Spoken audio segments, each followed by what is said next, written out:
Ja, das ist so.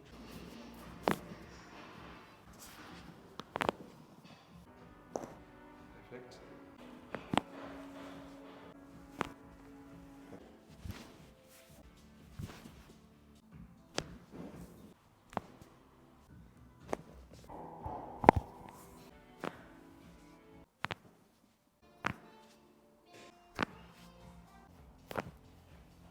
Und die Blase.